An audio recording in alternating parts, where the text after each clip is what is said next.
Hey, welcome back to another video. Mega Man: The Wily Wars is one of those games that I've heard people talking about pretty much the entirety of my nearly 15 years in the online retro gaming community. In case you're not familiar, Wily Wars is one of two Mega Man games released for SEGA systems back in the 90s, the other being Mega Man on Game Gear. Developed not by Capcom, but rather Minikuchi Engineering, who handled Mega Man X3 and 4 of the 5 Game Boy Mega Man games, it's effectively a Super Mario All-Stars style remake of the first 3 Mega Man games, with revamped graphics, music, the whole 9 yards. It even included brand new content, which I'll get to later, so it is a pretty feature-packed release. The game saw a physical release in Japan and Europe, but when it came to North America, it was made exclusive to the SEGA channel, a service where players could essentially download content to their Genesis, sort of like an early game streaming model sort of thing. As a result, Wily Wars was pretty hard to come by for a while, at least as far as physical copies went, unless you were willing to import or settle for a reproduction cart. It's easier to get a hold of now between the SEGA Genesis Mini and being released on Switch through the NSO expansion pass,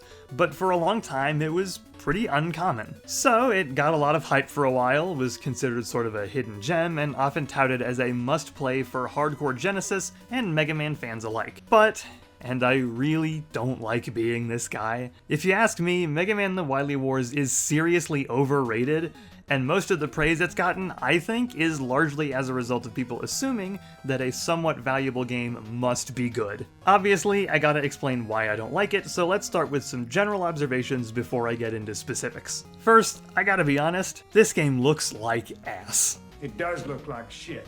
Yes, it's technically more impressive than the 8-bit visuals of the NES games, but it's not as visually appealing, at least not to me. The colors are pretty drab, which isn't uncommon for the Genesis, but when you compare it to the bright, vibrant visuals of the NES games, it just does not measure up. It's actually very reminiscent of the visuals in Mario All-Stars, which I also don't like as much as the originals, funny enough. And it's just not that impressive for a Genesis game, especially in 1994. The same year saw the release of Sonic 3 and Knuckles, Crusader of Senti, Contra Hard Corps, countless games that are all more impressive visually. Hell, Mega Man 6 came out on NES that year and looks better. I will give them credit for one thing though. In areas where the background was just a black screen in the original games, Wily Wars has added actual backgrounds to flesh things out a bit. They're not especially good backgrounds, they're a little basic, but the effort is nice at least. I don't put too much stock in graphics, so it's not the end of the world, but it really is an ugly game. It doesn't help that it suffers from a ton of slowdown in places, so it doesn't exactly make the Genesis itself seem like a very capable system. The music and sound are not much better. One of the best things about Mega Man games is their music, and the first 3 have some absolutely classic tunes in them. Classic tunes that Wily Wars really doesn't do justice. I'm no music expert, so I can't go into precise detail about why the music is bad, but it just does not sound good. It's like all the energy got sucked out of the music entirely. Just listen to Wily Stage 1 from Mega Man 2. It's so bad.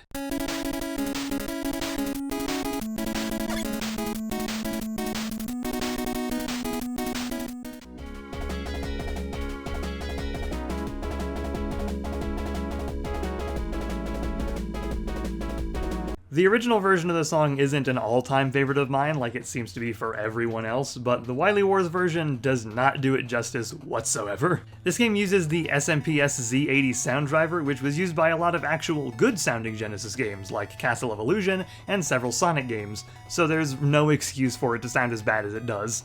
The sound effects are all pretty weak too, but that's a really minor complaint in the grand scheme of things. The most important thing though is the gameplay, and unfortunately that suffers pretty hard too.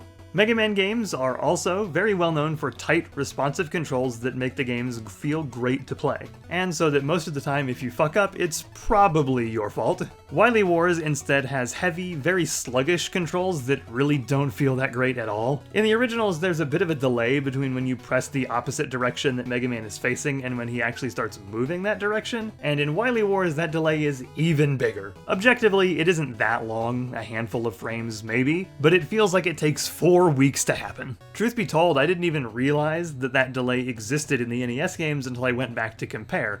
but basically as soon as I started playing Wily Wars, I noticed the delay that it had. As a result, the games feel much less responsive, which is a major blow since these are fairly difficult games. I'll admit I'm no Mega Man master, but I like to think I'm decent at the NES games, and I was having a lot more trouble with Wily Wars than I do the originals. You can kind of mitigate the delay by moving when shooting, which can also be done in the originals, but still, that delay really messes me up. You also can't fire as fast as in the original games, which I definitely noticed while playing through it.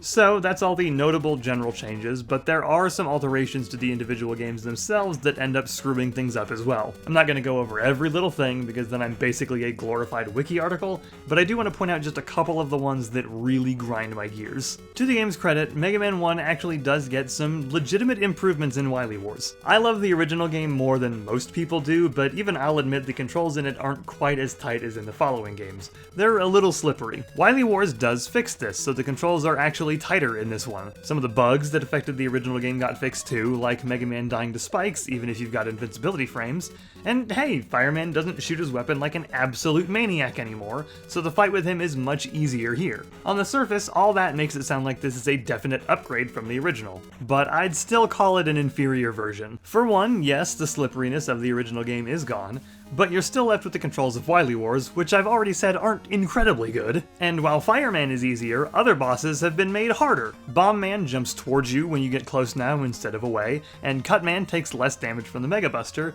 so his refight in the Wily stages takes a lot longer. And speaking of the Wily stages, that's where you can find the change that irks me the most about Wily Wars Mega Man 1. Just before the Yellow Devil fight is this section where you need to use Magnet Beam to progress, but it's entirely possible to run out of weapon energy for it, either right here or at some point in the stage previous. Luckily, in the previous screen, there are these handy pellets that replenish weapon energy, and in the NES version, they respawn when you leave and re-enter the screen. In Wily Wars, though, no dice. So if you run out of Magnet Beam, you're just plain old screwed, gotta game over to get your energy back. They also got rid of the pause glitch, so you can't cheese the Yellow Devil, but he's so much easier in this game, it's not even funny. Moving on to Mega Man 2, this one's worse off from the second you hit start. Unlike the North American version of the NES game, you're not given a choice of normal or difficult mode. Instead, it's basically like the Japanese version, where the only option is difficult mode. Playing on normal is really the ideal way to play Mega Man 2 in my opinion, so this knocks the game down by a pretty significant margin. Playing through it here really got me remembering why I didn't like Mega Man 2 for the longest time. Mega Man does less damage here, so enemies and bosses take longer to kill, and the game feels like a slog as a result. Hell, some parts of the game are even harder here than in the original's difficult mode,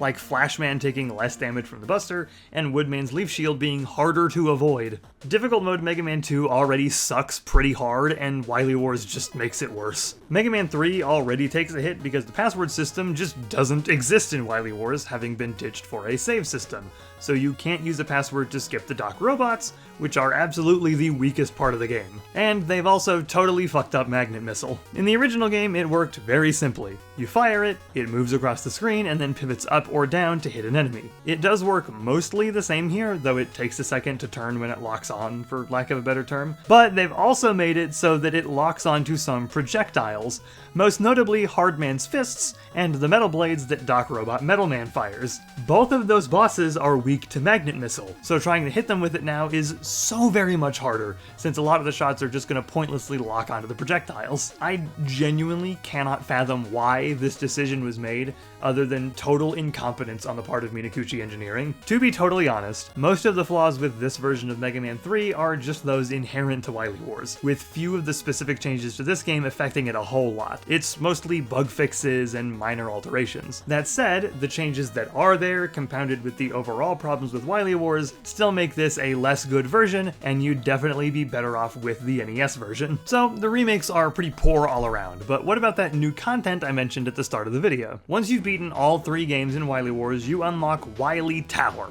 a whole new experience made specifically for this game, featuring 3 new bosses themed after Journey to the West for some reason. So far, so mega. But the real catch here is that in every stage you pick 8 weapons and 3 items from across all 3 Mega Man games to take with you, which I'll admit is pretty neat. You get to basically pick all your favorites and make the best Mega Man you possibly mega can. That's kind of the only neat thing about Wily Tower though.